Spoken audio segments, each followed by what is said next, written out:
the right level? Okay. Countdown. 1, 2, 3, go! Yeah! Is it broken? It's broken. Okay, throw it in the trash. What? Throw it in the trash right here. Fire! 3, 2, 1. All right, bring it up to me. Yeah! Draw me your project. The biggest difference between high school, middle school, summer school and middle school summer school is high school summer school is often about getting credits or making up credits that you've missed in the past, where in middle school our focus is really on helping students with literacy and helping them with math. So it's to give them that extra time and that enrichment to help them grow and help them accelerate their progress in both of those areas. For middle school, summer school, this is the site, and actually it serves some very specific groups of students. It serves students from here at George McGovern, and it also serves students from Whittier Middle School. And the students that come from both of those schools are ELL students, and then the third school, which is actually located right here at George McGovern, is the Middle School Immersion Center.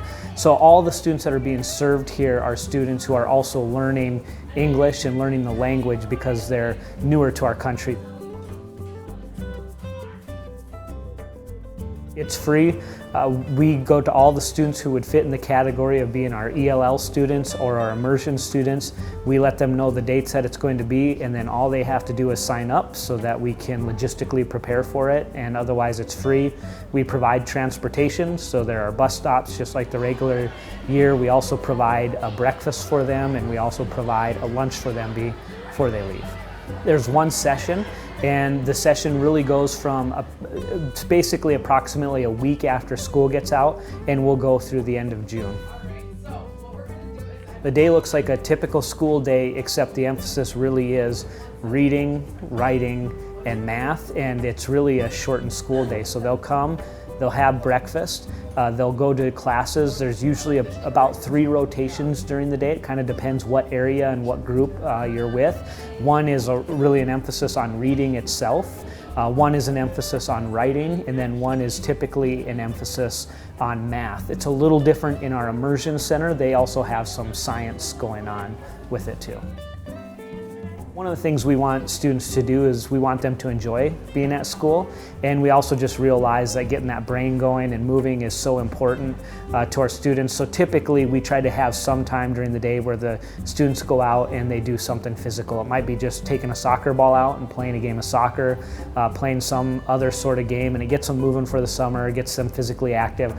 It's also a really good relationship building piece where teachers get to play with the students get to play with the teachers, and we know all the research shows that the most important thing to learning is really the relationship between the student and the teacher. So we don't want to be a place where we're just kind of pounding information into kids, but we want them excited about being here and wanting to be here and feeling like they belong and they're cared for, because we realize that those are going to lead to increased learning. All right, Jackson.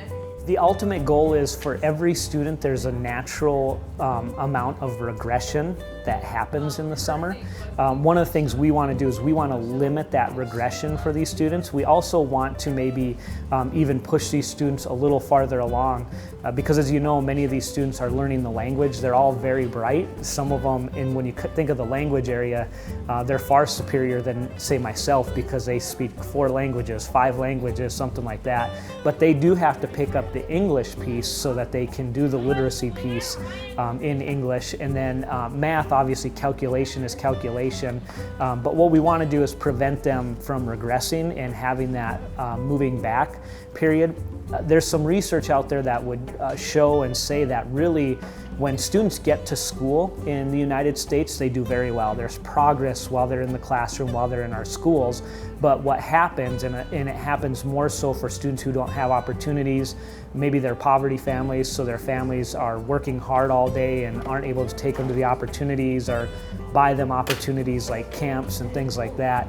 And so where they lose ground is that summertime. So your poverty student might not get the opportunities that another family does, and a student has has, where we don't think of it as educational, but they're thinking, they're engaged, they're involved.